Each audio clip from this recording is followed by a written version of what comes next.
আর তাই সেদিন আমি এসেছিলাম কোনো অধিকার নিয়ে না, বরং এই মেয়েটার সম্মান, একটা নিষ্পাপ, ওর ভালোবাসা আর মর্যাদাটা বাঁচাতে।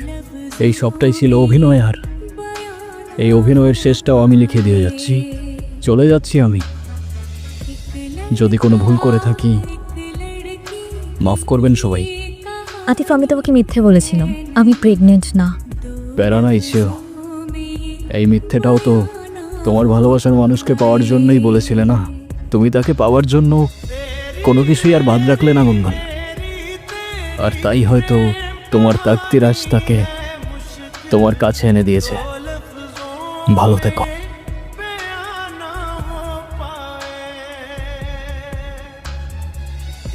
এই দুনিয়ায় কারো উপর মায়া চলে এলে তাকে আর কোনোদিন মন থেকে মোছা যায় না, তবে তার থেকে আঘাত এলে ভালোবাসার আড়ালে লুকিয়ে পড়া যায়।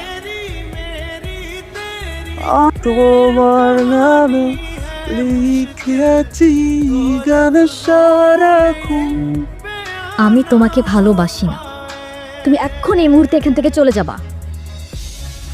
যাও। তুই আজকে যেটা করেছিস একদম ঠিক কাজ করেছিস। আমি না তোকে কোনোদিন বুঝিনি, বুঝবো কি করে? বোঝার চেষ্টাই তো করিনি। তোকে শুধু সুখে রাখতে গিয়ে আমি সব কিছু তোর উপর চাপিয়ে দিয়েছি। সুখ জোর করে আসে না, সুখ তাকদিরে থাকতে হয়। কি হয়েছে ওদিকে? ভাই দুইজন ফুড ব্লগার আছে, শুধু ফ্রিতে খাইতে চাই। আজকে তো আমাকে কারো চোখেই পড়ছে না, অথচ এই মানুষটাই আমাকে দেখেছিল। তার ক্যামেরার লেন্সে নয়, তার হৃদয়ের গভীরে থাকা লেন্সে। সে দেখেছিল এমনভাবে যেভাবে দেখা যায় দুপুরের মায়া ভরা রোদ, যেভাবে অনুভব করা যায় না বলা ভালোবাসা। আমি ছিলাম হয়তো তার ফ্রেমের বাইরের কেউ, তবু সে আমায় রেখেছিল তার গল্পে। দেখেছিল এমনভাবে যেভাবে দেখে শুধু সে, যার চোখে ভালোবাসা জন্ম নেয় নিঃশব্দে, নিঃস্বার্থে। সে তো তার তাকদিরে লেখা মানুষকে পেয়েই গেছে। আমি তো শুধু একটা ছায়া ছিলাম, আলো তো ছিল অন্য কারোর জন্য। চায় না জিনিস, তাই ভেঙে যাওয়ার আগেই ছুঁড়ে ফেলে দিয়েছি। আমি আমার ক্যামেরায় অনেক কিছু দেখি জানো, আলো, ছায়া, রং, মানুষের মুখ, মুহূর্ত ধরে রাখি ফ্রেমে। তবে আমার সবচেয়ে পছন্দের ছবিটা কখনো আমার ক্যামেরায় তুলে উঠতে পারিনি, কারণ সেই ছবিটা ছিল আমার কল্পনায়। আর তার পাশে হয়তো তোমার ছবি।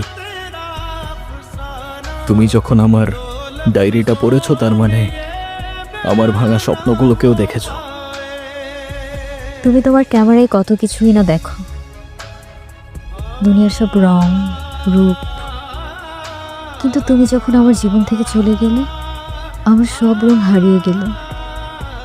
আমি বুঝে গিয়েছিলাম যে চলে যা সে হারিয়ে যায় না, যদি তাকদিরে তার জন্য ঠিকানা লেখা থাকে।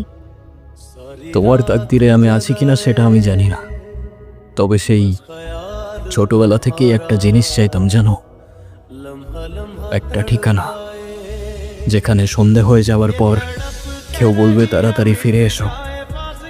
সকালবেলা ঘুম থেকে উঠে কেউ বলবে ঘুম ভালো হয়েছে, আর দিন শেষে খাবার রেখে বলবে ঠান্ডা হয়ে যাবার আগে ভাতটা খেয়ে নাও।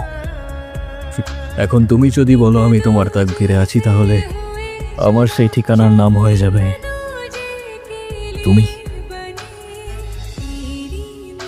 এখনো যদি না বুঝো, সে ঠিকানায় আমি দাঁড়িয়ে আছি তোমার সামনে, তোমার হয়ে। তবে শুধু ভালোবাসার জন্য না, একসাথে বাঁচার জন্য, একটা জীবন গড়ার জন্য, যে ঠিকানায় শুধু তুমি আর আমি। এবার তুমি বলো, আমি তোমার তাকদিরে আছি কি?